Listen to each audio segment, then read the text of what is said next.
Porque para que o evangelho da graça faça sentido, é primeiro necessário que a lei venha e quebre o orgulho do homem, cale a boca do homem, configure o pecado como culpa e traga conhecimento pleno do pecado, aquilo que ele disse no início. Ou seja, não pode haver evangelho sem que haja lei. Você chega para uma pessoa e diz: você precisa de Jesus Cristo. A pessoa diz: por quê? Eu não sou pecador, eu não fiz nada errado, por que eu preciso que alguém me salve? Salvo de quê? Eu nunca fiz nada errado. Então você precisa da lei para você trazer debaixo de convicção de pecado o pecador, para que as boas novas pareçam boas novas para ele. A notícia da cura, a boa notícia, ou a notícia da cura do câncer, ela só vai ser boa para quem, Claro, vai ser boa para todo mundo, no sentido, no espírito geral de amor à humanidade, mas ela vai ser particularmente boa e bem-vinda para quem sabe que está doente, está consciente de que está doente. O Evangelho de Cristo não é boa notícia para o pecador até que ele seja despertado do seu estado de sonolência, de morte em que ele se encontra, e ele veja os seus pecados, ele veja a ira de Deus sobre ele. Então, nesse sentido, o Evangelho confirma a lei continua sendo o caminho de Deus para preparar o homem para receber o Evangelho, como Lutero se referiu à lei como a marreta de Deus. A lei é a marreta que Deus usa para quebrar a arrogância, a prepotência, a vaidade e o orgulho do ser humano, que acha que não precisa de Cristo e não precisa de Deus. A ilustração aqui, creio que é do próprio Lutero, que eu já citei. Lutero, não é uma ilustração, é uma citação dele. Ele diz que a lei me leva a Cristo para justificação, e Cristo me manda de volta à lei para santificação. Como funciona na prática? Eu olho para a lei e digo: sou um pecador perdido. Os meus pecados estão todos ali refletidos nas santas 10 palavras. Estou completamente condenado em todos os aspectos. E a lei diz: olhe para a cruz, vá até a cruz. É nesse sentido que Paulo diz que a lei é um pedagogo, é um aio para nos levar a Cristo. Ele diz isso na carta aos Gálatas, A lei funciona como um aio, no grego pedagogo, aquele que guia uma criança. A lei me leva a Cristo. Ali na cruz você vai encontrar perdão. Eu, então, levado pela lei, eu vou à cruz, onde eu recebo o perdão. E aí, cheio de gratidão ao meu Salvador, eu pergunto: Senhor e Salvador, o que posso fazer para te agradecer e te servir? Resposta de Cristo: não terás outros deuses diante de mim, não farás para ti imagem de escultura, não tomarás o nome do Senhor teu Deus em vão, lembra do dia de descanso, honra pai e mãe, não matarás, não adulterarás, não dirás falso testemunho, não cobiçarás a casa do teu próximo, nem coisa alguma do teu próximo. A lei me manda a Cristo para a justificação, e Cristo, esqueci o não furtarás, e Cristo me manda de volta a lei para a santificação. Dessa forma, Paulo diz aqui: anulo, pois, a lei pela fé? Não, de maneira nenhuma, antes eu confirmo a lei. A lei, portanto, agora para nós, ela não é caminho de salvação como nunca foi, mas ela é o que Calvino chamou o caminho da gratidão. Como é que eu vivo para agradar a Deus porque Ele me salvou? Resposta: ande nos mandamentos de Deus, ande na sua vontade, por gratidão, não por obrigação, mas por gratidão, porque salvo você já foi, pela graça mediante a fé. A lei agora lhe mostra o caminho pelo qual Deus vai se agradar de vocês. Algumas conclusões com aplicações para o momento missionário. Primeiro, missões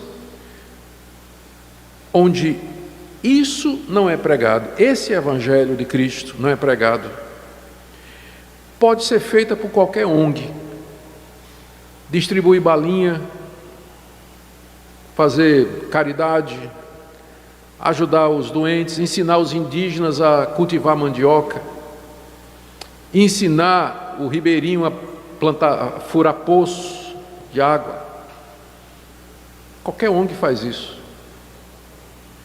A única coisa que diferencia a igreja das ONGs é que ela tem essa mensagem que as ONGs não têm.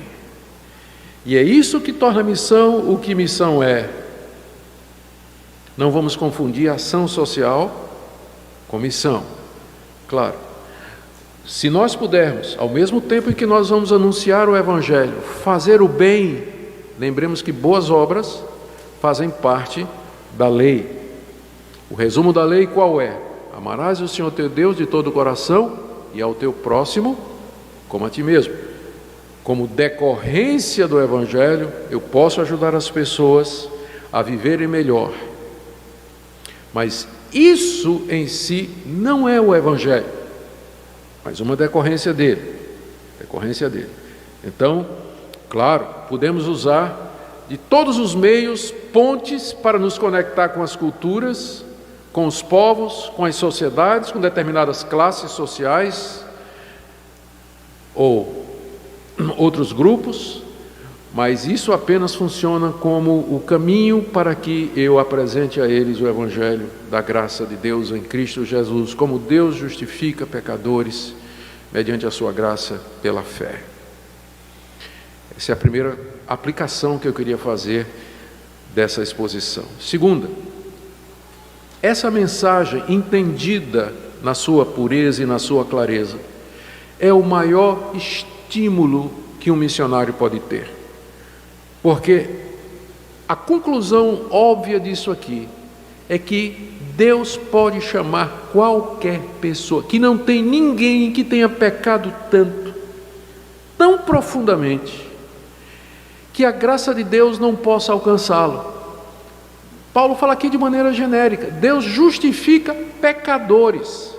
Ele não está dizendo pequeno ou grande, ou que cometeram esses pecados ou aqueles. Deus justifica pecadores. Eu sei que o campo missionário pode ser um local bastante desolador e desanimador. Eu me lembro das vezes que eu fiquei bastante desanimado, quando depois de um dia pregando na cidade de Gamileira, ou antes disso, quando eu era missionário com os pescadores na cidade de Olinda, ou depois, quando eu estava plantando 2 igrejas na cidade de Olinda, em Ouro Preto, entre jovens drogados, dia após dia, pregando o Evangelho, visitando, distribuindo folhetos, chamando, levando, trazendo para a igreja e tudo mais, não tinha conversões, não tinha, ninguém se manifestava, não aparecia ninguém desejoso. Que dor no coração, que dificuldade para continuar. E aí eu me lembrava de que não há ninguém que tenha pecado tanto, não há pecador tão difícil que a graça de Deus não possa alcançá-lo e justificá-lo. Isso era um alento, o Evangelho na sua pureza é um alento para o pastor, é um alento para o pregador e é um alento para o missionário. E portanto devemos sempre lembrar disso aqui. E devemos sempre pregar e anunciar isso aqui. E por último, é importante a gente lembrar que Deus não tem 2 planos de salvação, um para o judeu e outro para o gentio. Sempre foi um único evangelho. Abraão foi justificado pela fé, Gênesis capítulo 15, verso 6. Abraão creu em Deus e isso lhe foi imputado para a justiça. O Salmo 32, Salmo 31, aliás, 32 de Davi, bem-aventurado o homem a quem o Senhor não imputa iniquidade, é usado por Paulo aqui no capítulo 4 para provar que Davi foi justificado pela graça mediante a fé e não por obras. Não tem 2 caminhos, 2 métodos, é um só. Portanto, vamos resistir à tentação de aculturar o Evangelho. Vamos resistir à tentação de adaptar esse Evangelho, de alguma forma torná-lo mais palatável ou torná-lo mais atraente para as pessoas.